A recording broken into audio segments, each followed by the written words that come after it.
ఒక మాట మాట్లాడినా సెన్సేషన్, ఆయన ఏదైనా చేస్తే డబల్ సెన్సేషన్. రాజకీయాల నుంచి రంగుల ప్రపంచంలోకి మన అందరికీ ఎంతో ఇష్టమైన నేత జగ్గారెడ్డి రాబోతున్నారు. జగ్గారెడ్డి ఏంటి, సినిమాల్లోకి ఏంటి అనుకుంటున్నారా? వీటన్నిటికీ ఆన్సర్ మనతో పాటు చెప్పడానికి జగ్గారెడ్డి గారు ఉన్నారు. మాట్లాడదాం సార్. ముందుగా మీకు ఉగాది శుభాకాంక్షలు. మీకు కూడా. సార్ ఏంటి సార్, రాజకీయాలు అంటేనే ఒక సెన్సేషన్, అలాంటిది రంగుల ప్రపంచంలోకి రాబోతున్నారు, ఏంటి కొత్త మార్పు? అంటే నా నిజ జీవిత ప్రయాణము ప్రజలు రాజకీయమే.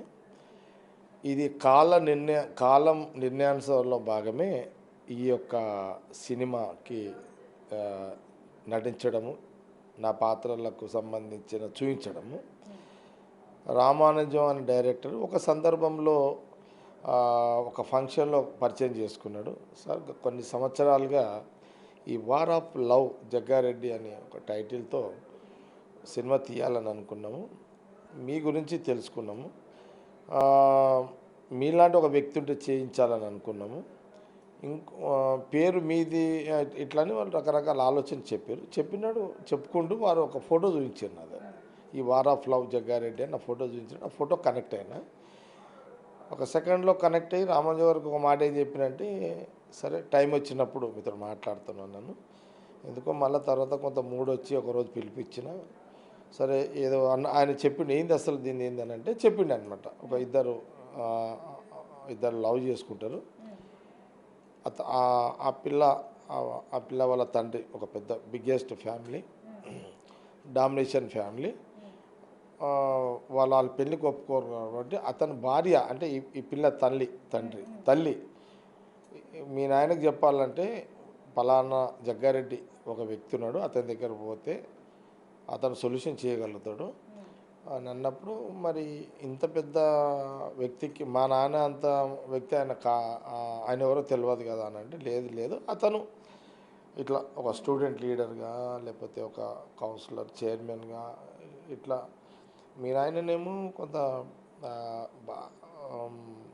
డైరెక్ట్గా వచ్చినాడు, ఆయనేమో ఇట్లా కింది స్థాయి నుంచి వచ్చినాడు, ఆయన ఒక్కడే మీ నాయనకి చెప్పి సొల్యూషన్ చేయగలుగుతాడు అని నా బ్యాక్గ్రౌండ్ చెప్పడం. అయితే డైరెక్టర్ ఇదని చెప్పినప్పుడు నేను డైరెక్టర్కి ఒరిజినల్గా జరిగిన సంఘటనలు కూడా చెప్పిన. నేను అంటే ఆ రోజులలో ఇట్లా ఉంటారు కదా, నేనేం పెద్ద నాకు బ్యాక్గ్రౌండ్ తోటి వచ్చింది కాదు కదా. కాబట్టి నేను ఆ రోజులలో ఆ కాలంలో అప్పుడున్న వ్యవస్థలో తట్టుకుంటూ ఎట్లా అనేది డైరెక్టర్ చెప్పినప్పుడు యాడ్ అయింది అనమాట subject. Jaggareddy the war of love అసలు రెండిటికి మ్యాచ్ అవ్వట్లేదు. ఎందుకంటే మిమ్మల్ని ఎప్పుడు మేము ఒక అగ్రెసివ్ మాస్ లీడర్గా చూస్తాం. జగ్గారెడ్డి గారిలో కూడా ఒక లవ్ యాంగిల్ ఉందా? అంటే ఈ సినిమాలో నా ఒరిజినల్గా నా పర్సనల్ లైఫ్లో లవ్ యాంగిల్ ఉంది, కానీ నా పర్సనల్ లవ్ యాంగిల్ సినిమాలో పాత్ర లేదు. వేరేళ్ళ లవ్ యాంగిల్ని నా సపోర్ట్ తోటి వాళ్ళకి సపోర్ట్ దొరకాలనేది ఈ పాత్ర అనమాట. అందులో 60% నా యొక్క నిజ జీవితానికి సంబంధించి ఒక 4 సంఘటనలు డైరెక్టర్ రామానుజన్ గారు చెప్పడం జరిగింది. అట్లా అంటే మీ బయోపిక్ కాదు, కానీ నిజ జీవితంలో మీరు ఎలా ఉంటారో అలాంటి క్యారెక్టరే. సో ఎలా ఉండబోతోంది సార్? ప్రజలందరూ ఏం ఎక్స్పెక్ట్ చేయొచ్చు? ప్రజలు ఏం చేస్తారో అని అంచనా వేయలేను, కానీ ఒరిజినల్గా ఆ రోజులలో దగ్గర డబ్బు లేకున్నా, ఎలాంటి బ్యాక్గ్రౌండ్ లేకున్నా, పెద్ద పెద్ద బిగ్ పర్సనాలిటీస్ లీడర్షిప్ కానీ లేకపోతే ఇంకో రకరకాల ఆ టైంలో వాళ్ళని ఢీ కొట్టుకుంటూ, నా వయసు అప్పుడు ఎంత 15-16 సంవత్సరాలు, 15-16 సంవత్సరాలకే ఒక స్టూడెంట్ లీడర్గా ఎట్లా నేను ఎదిగే ప్రయత్నంలో నన్ను అనగదొక్కే ప్రయత్నాలు ఇవన్నీ చాలా ఉన్నాయి. ఒకటిగా సంఘటన ఇవన్నీ చెప్పడం వల్ల, ఈ పిక్చర్లో చూపించడం వల్ల ఏమైపోతుంది అంటే డబ్బు లేని వాళ్ళు, డబ్బు లేకున్నా నాలాంటి వాళ్ళు చాలామంది ఉన్నారు, 100,000 మంది ఉన్నారు, ఉండలేరని అంటలేను. కానీ నాది ఇప్పుడు లైవ్లోకి వస్తుంది ఇది, కాబట్టి ఇట్లా ఇవన్నీ చూపిస్తున్నా. ఇది కొంత మెసేజే నాదేమి సరే. డైరెక్టర్ రామానుజం గారి కమర్షియల్, ఆయన డైరెక్టర్గా, ఆయన సినీ డైరెక్టర్ కాబట్టి బహుశా వాళ్ళు కమర్షియల్గా చూసుకోవచ్చు, తప్పులేదు. కానీ నాది ఒక మెసేజే, ఎందుకంటే నాలో జరిగిన 4 సంఘటనలు ఇందులో యాడ్ చేస్తున్నాయి కాబట్టి ఇది ఖచ్చితంగా ఒక మెసేజే ఉంటుంది, నాది మెసేజే ఉంటుంది అది. సార్, ఒక స్టూడెంట్ నుంచి ఈరోజు సంగారెడ్డి అంటే జగ్గారెడ్డి, జగ్గారెడ్డి అంటే సంగారెడ్డి అన్న వరకు మీరు వచ్చారు. సో రేపొద్దున ఎవరైనా యూత్ పాలిటిక్స్లోకి రావాలంటే అలాంటి వాళ్ళకి ఇది ఒక ఉత్సాహాన్ని తెచ్చే సినిమా అంటారా? తప్పకుండా. అంటే నేను తీసే ఈ స్టూడెంట్స్ లీడర్గా నేను ఇచ్చేదైతే ఇందులో ఉందో మెసేజ్, తప్పకుండా ఇది అందరికీ మోరల్గా చాలా సపోర్ట్ అవుతుంది. అంటే తెలివిగా ఆలోచనతోటి, తెలివిగా వ్యూహంతో, తొందరపాటు లేకుండా జాగ్రత్తగా చేసుకోగలిగితే ఎదగొచ్చు. కోట్లు లేకపోయినా, లక్షలు లేకపోయినా, కోట్లు లేకపోయినా, బ్యాక్గ్రౌండ్ లేకపోయినా ఎదగొచ్చు అనే దాంట్లో ఒక జగ్గారెడ్డి అనేక మంది ఉన్నారు అని నా దాన్ని తీసుకొని చాలామంది ఉపయోగపడుతుంది. సార్, జయలక్ష్మి బ్యానర్ అని చెప్పేసి మీ సొంత బ్యానర్ ఇప్పటి నుంచి స్టార్ట్ అవబోతుంది. రేపు ఏదైనా చిన్న సినిమాలు వచ్చి మీ బ్యానర్ని ఆశ్రయిస్తే అలాంటి వాళ్ళకి ప్రోత్సాహం ఉంటుందా? అంటే మనం దాని గురించి ఆలోచన చేస్తలేము.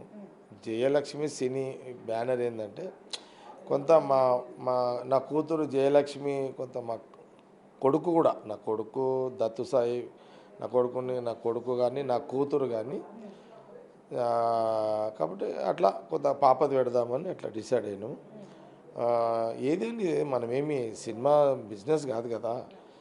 అనుకోకుండా రామానుజన్ డైరెక్టర్ గారు అడిగిర్రు, కొంత నా ఒరిజినల్ కొంత ఒక మెసేజ్ పోతుంది, ఇది చాలామంది ఉపయోగపడుతుంది, దీని ఎవరన్నా పాటిస్తే వాళ్ళకి ఉపయోగపడుతుంది చాలామంది దీనికి అనే ఒక ఆలోచనతో మనం నేను ఒప్పుకోవడం కారణం అది. నేను ఫుల్ టైం పొలిటీషియన్, నేనేమి సినీ ఫీల్డ్ కాదు కదా నాది. జస్ట్ నా ఒరిజినాలిటీని, గతంలో నా అనుభవాలను ఈ సినిమా తెర మీద చూపించాలనేది నా ఆలోచన అన్నమాట. సార్, ఎప్పుడు ప్రారంభం అవుతుంది షూటింగ్, ఎప్పటి వరకు ముగుస్తుంది, ఏమైనా ఐడియా ఉందా మీకు? ఇప్పుడు డైరెక్టర్ గారు మీరు ఈరోజు చూసారు, ఒక ఆఫీస్ పెట్టండి, ఒక సినిమా జగ్గారెడ్డి సినిమా ఆఫీస్ ఒకటి పెట్టుకోండి. మీరు ఇమ్మీడియట్లీ ఇక స్టార్ట్ చేసుకోండి. మీరు కథకు సంబంధించి ఆ రైటర్స్, కథ, డైలాగ్స్ అవన్నీ కూడా రెడీ చేసుకోండి. నేను కూడా ఖచ్చితంగా మీకు అంటే కొంత నేను లోకల్గా వాడే భాష కూడా ఉంటుంది కదా, నేను గ్రౌండ్ లెవెల్లో ఒరిజినల్గా వస్తాయి ఇందులో అంతా. నేను ఒరిజినల్గా వాడే పాయింట్సే వస్తాయి ఇందులో. లేదో ఎవరో డైలాగ్ స్క్రిప్ట్ రాస్తే వచ్చేటివి ఉండే ఇందులో.